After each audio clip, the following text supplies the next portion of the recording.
विधानसभा चुनावों से पहले कांग्रेस में बीजेपी की बड़ी सेंध देखी जा रही है। जयपुर की पूर्व महापौर ज्योति खंडेलवाल आज बीजेपी में शामिल होंगी। कल ही समाचार प्लस ने इसके संकेत दे दिए थे आपको। और कांग्रेस के टिकट पर 2019 का लोकसभा चुनाव लड़ी थी ज्योति खंडेलवाल। विधानसभा चुनावों से ठीक पहले बीजेपी में ये ज्वाइनिंग हो रही है। दिनेश कसाना हमारे सहयोगी जुड़े हुए हैं। दिनेश, देखिए ज्योति खंडेलवाल अब बीजेपी ज्वाइन करने ही वाली है। किशनपोल विधानसभा सीट, जयपुर की विधानसभा सीट है किशनपोल, वहां से बीजेपी उतार सकती है ज्योति खंडेलवाल को। क्या कुछ तस्वीरें आप देख रहे हैं?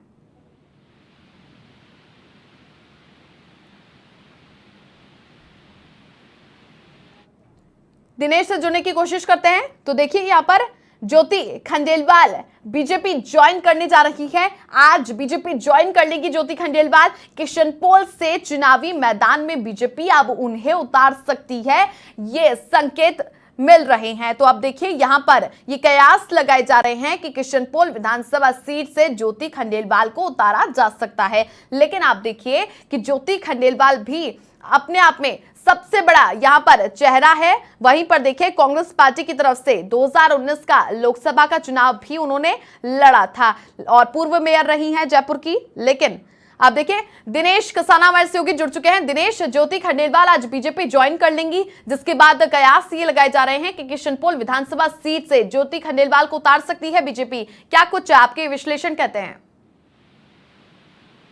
देखिए, जयपुर शहर की महापौर रही है ज्योति खंडेलवाल और उसके बाद कांग्रेस पार्टी की वरिष्ठ नेता है, पीसीसी में पदाधिकारी भी हैं, पीसीसी महासचिव रही हैं और अब चुनाव से ठीक पहले वो बीजेपी ज्वाइन करने जा रही हैं। 11 बजे उनकी पार्टी में एंट्री होगी, बीजेपी ज्वाइन करेगी बीजेपी कार्यालय पहुंचकर। तो ऐसे में जयपुर के जो समीकरण है, चूंकि वैश्य वर्ग से ज्योति खंडेलवाल आती हैं, पिछले दिनों जनरल के कैंडिडेट थे सुरेश मिश्रा, जो लगातार सांगानेर से दावेदारी कर रहे थे, उन्होंने बीजेपी ज्वाइन की। और अब ज्योति खंडेलवाल करने जा रही है, जयपुर की महापौर रही है और किशनपोल से लगातार टिकट की मांग कर रही थी। पिछला 2019 का चुनाव है लोकसभा का, वो कांग्रेस पार्टी के टिकट पर ज्योति खंडेलवाल ने लड़ा था, हालांकि चुनाव हार गई थी। लेकिन आप बीजेपी ज्वाइन करने जा रही है तो कांग्रेस पार्टी को झटका कहा जा सकता है। चुनाव में समीकरण भी पार्टी के बिगड़ेंगे, गड़बड़ाएंगे और ऐसे में माना जा रहा है, जिस तरह के सूत्र बता रहे हैं कि किशनपोल से बीजेपी ज्योति खंडेलवाल को चुनाव मैदान में उतार सकती है। अमीन कागजी को कांग्रेस पार्टी ने वहां से कैंडिडेट बनाया है और लगातार, चूंकि 2018 के चुनाव में भी टिकट की दावेदारी ज्योति खंडेलवाल ने की थी, लेकिन उस वक्त पार्टी ने लोकसभा चुनाव लड़ाने का आश्वासन दिया और 2019 का लोकसभा चुनाव ज्योति खंडेलवाल को लड़ा है, लेकिन भारी मतों के अंतर से लोकसभा का चुनाव हार गई थी और अब बीजेपी में ज्वाइन करने जा रही हैं। आज 11 बजे ज्वाइनिंग होगी। तो ऐसे में चुनाव से पहले एक पार्टी के लिए बड़ा झटका कहा जा सकता है और चुनाव में कांग्रेस पार्टी को इसका नुकसान भी देखने को मिलेगा।